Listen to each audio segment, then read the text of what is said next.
నమస్తే welcome to Shri media ప్రభుత్వాలు ఎప్పుడు ఎలా పడిపోతాయో ఎవ్వరు ఊహించని విధంగా ఇటు తెలంగాణలో ఇటు ఆంధ్రప్రదేశ్లో జరిగింది. ఎందుకంటే రెండు ప్రభుత్వాలు మళ్ళీ వాళ్ళే అధికారంలోకి వస్తారని చెప్పేసి భావించిన రెండు ప్రభుత్వాలు కూడా ఒక్కసారిగా కుప్పకూలిపోవడం జరిగింది. ఎస్, మీరు వింటుంది నిజమే. ఇటు బీఆర్ఎస్ పార్టీ కానీ ఇటు ఆంధ్రప్రదేశ్లో వైఎస్ఆర్సీపీ పార్టీ కానీ వాళ్ళు ఊహించని విధంగా షాక్కు గురయ్యారు. ఈవెన్ విశ్లేషకులు కూడా నోరెళ్లబెట్టే పరిస్థితి. అసలు ఎందుకు ఓడిపోయారు? ఇటు బీఆర్ఎస్ పార్టీ తెలంగాణలో ఎందుకు ఓడిపోయింది, ఇటు ఏపీలో వైఎస్ఆర్సీపీ ఎందుకు ఓడిపోయింది, మనం మాట్లాడుకుందాం. గ్రౌండ్ లెవెల్ రిపోర్ట్ ఏంటంటే, ఎప్పుడైనా ప్రజాక్షేత్రంలో మనం ఎలా మాట్లాడుతున్నాం, మనం ఎలా వ్యవహరిస్తున్నాం, ప్రజల్లో ఉన్నామా లేదా, ప్రజల సమస్యలు వింటున్నామా లేదా, ప్రజలకు కేవలం డబ్బులు పంపిణీ చేస్తే గెలుస్తామా లేదా, ఇవన్నీ కూడా ప్రజలు క్యాలిక్యులేట్ చేసుకుంటారు. ఎప్పుడు కూడా కెమెరా ముందుకు వచ్చి వాళ్ళు నోరు విప్పరు. ఓట్ బ్యాలెట్ దగ్గరికి వచ్చేసరికి వాళ్ళ విశ్వరూపం చూపెడతారు. ఇప్పుడు మనం చూస్తున్నాం, అత్యంత దారుణంగా వైఎస్ఆర్సీపీ పార్టీని దెబ్బ కొట్టింది ప్రజాక్షేత్రం అని క్లియర్ కట్గా మనకు అర్థమవుతుంది. ఎందుకు వైఎస్ఆర్సీపీ ఓడిపోయింది? వాళ్ళంతా గట్టిగా ప్రజలకు మేము సంక్షేమం చేశాము, మాకు ఖచ్చితంగా ఓట్లు పడతాయి, ఎవరు కూడా మమ్మల్ని మోసం చేయరు ప్రజలు అని చెప్పేసి క్లియర్ కట్ గా జగన్మోహన్ రెడ్డి గారు చెప్పడం జరిగింది. ఇటు బీఆర్ఎస్ పార్టీ కూడా మేము రైతులకు కానీ ఇంకా ప్రతి ఒక్క కులానికి కూడా మేము న్యాయం చేసుకుంటూ వచ్చాము, ఎవ్వరు కూడా మాకు ఓటు వేయకుండా ఉండరు, మూడోసారి మేము మళ్ళీ ప్రభుత్వాన్ని ఫామ్ చేస్తాము అని చెప్పేసి అనడం జరిగింది. వాస్తవానికి ఏంటిదంటే, బీఆర్ఎస్ పార్టీలో మనం సర్వే చేసినప్పుడు శ్రీ మీడియాలో గ్రౌండ్ లెవెల్లో వ్యతిరేకత వస్తుందని చెప్పేసి ఎమ్మెల్యేల పట్ల చాలా వరకు మనం చూసాం. కాకపోతే కేసీఆర్ గారు వారు అనుకున్న వారిని నిలబెట్టారు, వ్యతిరేకత వచ్చినా కూడా వాళ్ళని నిలబెట్టారు. దాని కారణంగా చాలా సీట్లు కోల్పోవడం జరిగింది. 2 సీట్లు మార్చితే ఆ 2 సీట్లు మాత్రమే గెలిచారు. అందులో కడియం శ్రీహరి గారు అలాగే పల్లారాజేశ్వర్ గారు. సో కడియం శ్రీహరి గారు మళ్ళీ ఇప్పుడు కాంగ్రెస్ లోకి వెళ్ళడం జరిగింది.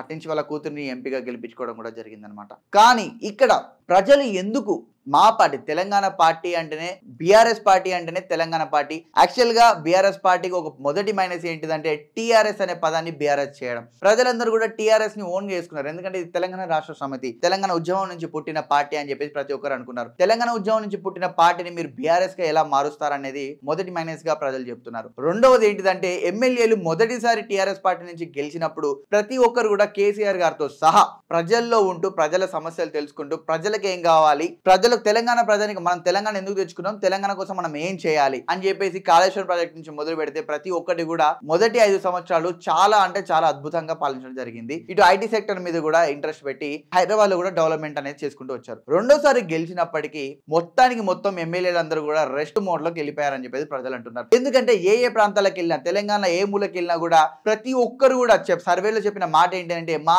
ఎమ్మెల్యే ఈ 5 సంవత్సరాల్లో మమ్మల్ని ఎప్పుడు కలవలేదు, కలుద్దామని ఇంటికి వెళ్తే మెడ పట్టుకొని బయటికి గెంటేశారు, మేమేంటో ఓట్లప్పుడు చూపెడతాం, మా ప్రభావం ఏంటో ఓట్లప్పుడు చూపెడతాం అని చెప్పేసి శ్రీ మీడియా సర్వేలో చెప్పడం జరిగింది. మనం కూడా చెప్పాము, బీఆర్ఎస్ కి గట్టి దెబ్బ తగలబోతుంది ఈసారి ఎన్నికలలో అని చెప్పేసి శ్రీ మీడియా ముందుగానే మన సర్వేలో చెప్పడం జరిగింది.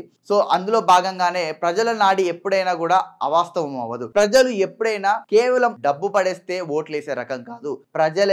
తెలంగాణ ప్రజలకి ముఖ్యంగా అహంకారంగా ఎవరైనా ప్రవర్తిస్తే వాళ్ళను వెంటనే పక్కకు తోసేస్తారు. వాళ్ళ ఎంత గొప్ప స్థానంలో ఉన్నా కూడా తెలంగాణ ప్రజల్ని గౌరవించకపోతే వాళ్ళని పక్కన పెట్టేస్తారు. తెలంగాణ ప్రజల్ని నెత్తిలో పెట్టుకొని ప్రజల్ని దేవులుగా భావించినప్పుడు ప్రజలు ఖచ్చితంగా తీర్పు మంచిగా ఇస్తారు. సో అందుకు గుణపాఠంగా బీఆర్ఎస్ పార్టీ తన అమూల్యమైన ఓట్ షేరింగ్ ని కోల్పోవడం జరిగింది. అందుకు తగ్గట్టుగానే చాలా మంది ఎమ్మెల్యేలు ఓడిపోయి అత్యంత దారుణంగా బీఆర్ఎస్ పార్టీ ఓడిపోవడం జరిగింది. ఇప్పుడు ఆంధ్రప్రదేశ్ కి వస్తే, ఆంధ్రప్రదేశ్ లో ఏమైంది? సంక్షేమ పథకాలు అన్ని కూడా అందుతున్నాయి కదా, ప్రతి ఇంటికి తన పార్టీ కాకుండా వేరే పార్టీ వాళ్ళకు కూడా సంక్షేమ పథకాలు అందాయని చెప్పేసి జగన్మోహన్ రెడ్డి గారు చెప్పడం జరిగింది.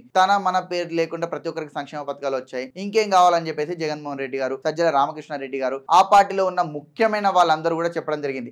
ఇక్కడ చూసుకుంటే ఎంత దారుణం అంటే, వైనాట్ 175 అని చెప్పిన వాళ్ళు వైఎస్ఆర్సీపీలో ఉన్న కీలకమైన నేతలందరూ కూడా ఓడిపోవడం జరిగింది. కొడాలి నాని గారు, వల్లభనేని వంశీ గారు, రోజా గారు, అసలు వీళ్ళు ఓడిపోతారు, ముఖ్యంగా కొడాలి నాని గారు, వల్లభనేని వంశీ గారు ఓడిపోతారని ఎవరు ఊహించి ఉండరు. సో ఇంత విమర్శలకు, ఇంత తీవ్ర స్థాయిలో ప్రజల నుంచి విమర్శ, ఇంత తీవ్ర స్థాయిలో ప్రజల నుంచి వ్యతిరేకత ఎందుకు వచ్చింది? ప్రజలందరికీ నిజంగానే సంక్షేమ పథకాలు వెళ్తే వాళ్ళు ఓట్లు వేయాలి కదా, గెలిపించుకోవాలి కదా, ఓట్ షేర్ అంత దారుణంగా ఎందుకు పడిపోయింది? దీనికి ముఖ్య కారణం ఏంటి? సేమ్ ఏంటంటే, తెలంగాణలో ప్రజలు గెలిచిన తర్వాత బీఆర్ఎస్ ఎమ్మెల్యేలు ఎవరైతే ఉన్నారో వాళ్ళు ప్రజల సమస్యలు తెలుసుకోలేకపోవడం, ప్రజలు వాళ్ళ ఇంటికి వచ్చినప్పుడు వాళ్ళని కనీసం పట్టించుకోకపోవడం, ఇవన్నీ వాళ్ళకు వ్యతిరేకతగా మారాయి. అదే విధంగా ఆంధ్రప్రదేశ్ లో కూడా ప్రజలందరూ కూడా వాళ్ళ సమస్యని నోరు పెగిలి చెప్పినప్పుడు వాళ్ళ మీద దాడులు చేయించారని చెప్పేసి అక్కడ ప్రజలే చెప్పడం జరిగింది. ప్రజలు ఎప్పుడైతే వాళ్ళ సమస్యని స్వేచ్ఛగా చెప్పుకోలేకపోతున్నారో అప్పుడే వ్యతిరేకత అనేది మొదలవుతుంది. దాన్ని అణుస్తామని చెప్పేసి అందరూ అనుకుంటారు. ప్రజల సమస్యను అణచడం అనేది జరగదు.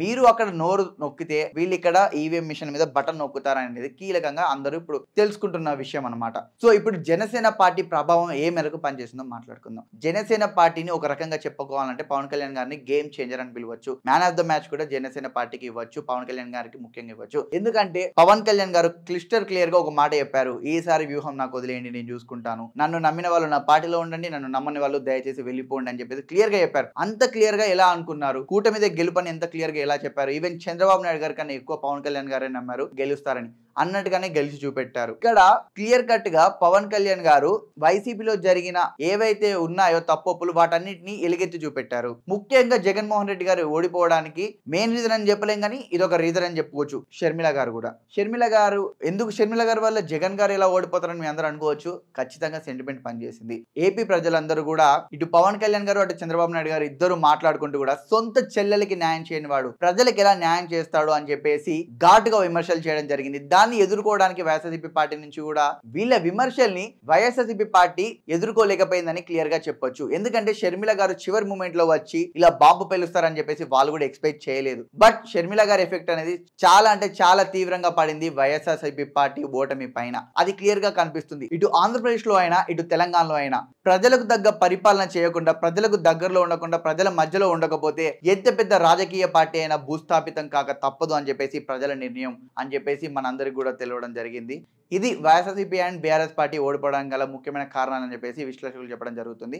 దీనిపై మీ అభిప్రాయం ఏంటి? వైఎస్ఆర్సీపీ పార్టీ ఓడిపోవడానికి ముఖ్య కారణాలు ఏంటి, అలాగే బీఆర్ఎస్ పార్టీ ఓడిపోవడానికి ముఖ్య కారణాలు ఏంటో కింద కామెంట్ సెక్షన్లో తెలియండి. అలాగే మన ఛానల్ సబ్స్క్రైబ్ చేసుకోండి. Thank you. నేను మీ రాహుల్ పటేల్. ధన్యవాదాలు.